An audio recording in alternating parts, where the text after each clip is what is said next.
Hello everybody. So today is going to be a different day. I have to go to work during the daytime.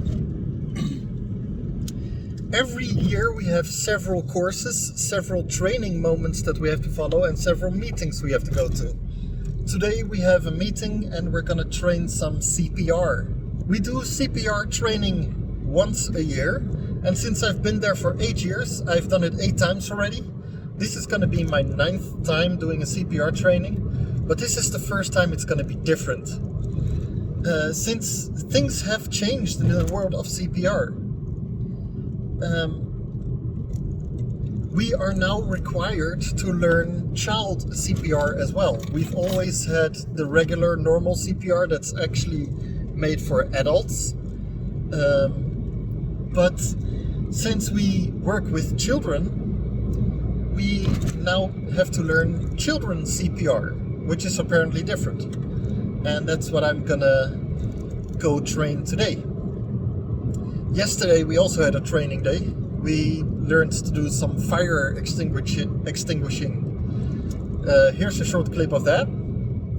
Yeah, as you can see, we got to use fire extinguishers on an actual fire.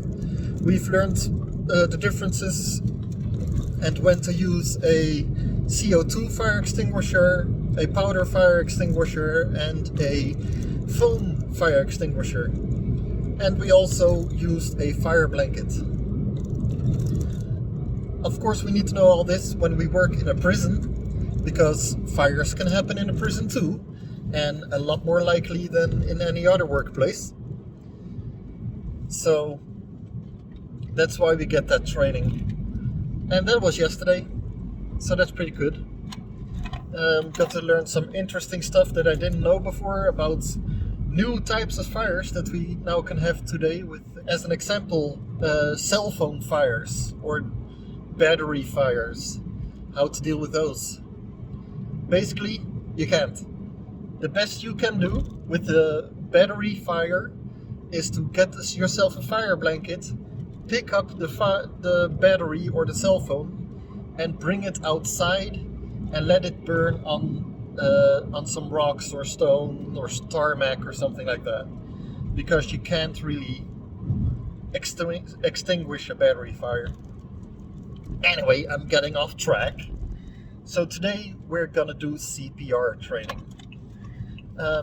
As you understand, I can't film any of my colleagues, and it's gonna be difficult. I want to try and film maybe myself doing some CPR, but we'll see if I get that opportunity or not. They are very strict on if they're allowed to film or not. So we'll see. I'll try, but I can't promise anything. Luckily, I've never had to use CPR in real life. I never had to do CPR on a person. I've only ever practiced it on CPR dolls, and I've done it 8 times now, training days, and it's not that difficult, but I'm sure it's a lot more difficult when you are actually in a stressful situation trying to save somebody's life. I know a person that actually had to do it once, and some of my colleagues are firemen and they have to do it like almost weekly. And these firemen are actually the ones giving us the course today, the training day. So it's going to be interesting, and learning the new way to apply it to children, I think that's going to be interesting too. What I have had to use at work is a Heimlich maneuver. Maneuver? Where when somebody's choking on something, and then you have to press up on their chest. You can't really see me from up here, but you have to press up in their chest cavity to make them expel whatever they're choking on. I've had to use that once at work. Successfully, luckily enough. And it wasn't successfully because I did a Heimlich so well. It was successful because they were choking on it, not in their air canal. They actually had it in their food canal, so they could still kind of breathe. But the Heimlich wasn't working because, if I press on them, it won't come up because there isn't air pressure behind it. But they still survived and still got that out of their throat. So I would count it as a success, because we discovered what the problem was because of the Heimlich. So that's pretty nice. So that's why I'm driving to work today. But it's gonna be weird because I still have to work the night shift. And you can't expect somebody to get up at 8 in the morning, be at work at 10, work an entire day doing training exercises, then go home at 5, and then work an entire night as well. I won't be able to stay awake. But there's rules for this in place. When I stop working during the daytime, there has to be 11 hours, according to the law, 11 hours before I go work a night shift. That means today I will be starting my night shift at 3 o'clock at night. Normally I start at 9:30 in the evening, which is kind of weird. But this means the difficult part about this is I have to go to sleep when I get back from work. So I'm gonna be back from work around 5, opening my door at 5 in the afternoon. Usually normal people would be starting to get ready for dinner, but I have to go to sleep. You try falling asleep between 5 and 6 in the afternoon. It's not easy. I will still try to go to sleep, but I don't think it's gonna be successful. I will try to film the CPR course for you. As you know, I'm not allowed to film my colleagues. I want to try and film myself while I do it, but no promises. So yeah, I'll see you during or after training.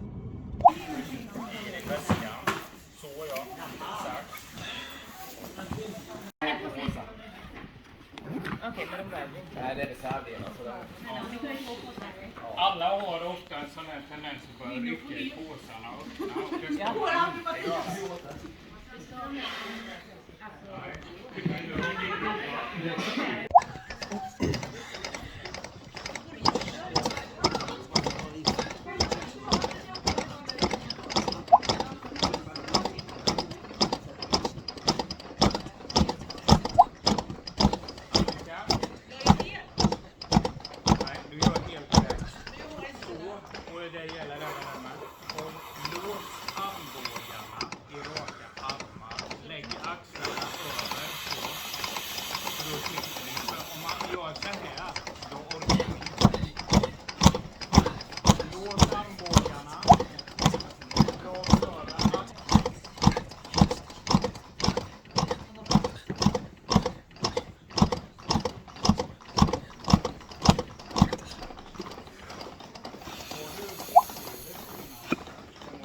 There you go. I did have a chance to film it a little bit. That was my CPR training for both adults and children and babies. After that, we also got to learn a lot of first aid stuff, what to do by drownings or people that have a diabetic attack or all kinds of ailments that we can have, especially in prisons. So I'm up to date and I can do all this for another year. And then in a year time again, I have to do all of this again. Makes me feel pretty good that I can do all this stuff now. At least if any of my loved ones need help, I can help them. And I also have this ready for work when I need it. Luckily, in my 8 years of work at that location, I have never needed it yet. Except for the Heimlich maneuver, of course, like I told you. But I hope to keep it that way. I'm on my way to my house right now, and when I get home I'm going to bed, and after that I have to try and sleep as much as I can until 3 o'clock at night when I need to be at work. So actually I need to wake up at 1 o'clock at night so I can get ready to go at work again. Strange day, but you'll see me then, I guess. It is 2:26 in the morning, or at night, and I am on my way to work. I'm guessing this will be the last time I'm checking in here. Yeah, I did get 4 hours of sleep. I slept between 6 and 8, and later I slept between 12 and 2, and then I hopped into my car to go to work. So I did succeed in having some sleep, not 8 hours as you are supposed to, but it's a weird day, so what you gonna do? So it's gonna be tough to keep myself awake at work, but on the other hand, I'm only working for 4.5 hours, so that's not too bad. Anyway, thank you for sticking along during this weird car vlog. I know I've been mostly in the car talking to you guys, but that's just the kind of day I've had. I've been mostly in the car driving back and forth between work and then training at work and then going back home trying to sleep. It's just part of the weird life I'm living. Anyway, hey, thanks for watching. See you all next time. Bye. YouTube says you might enjoy this video. Go ahead and give it a try.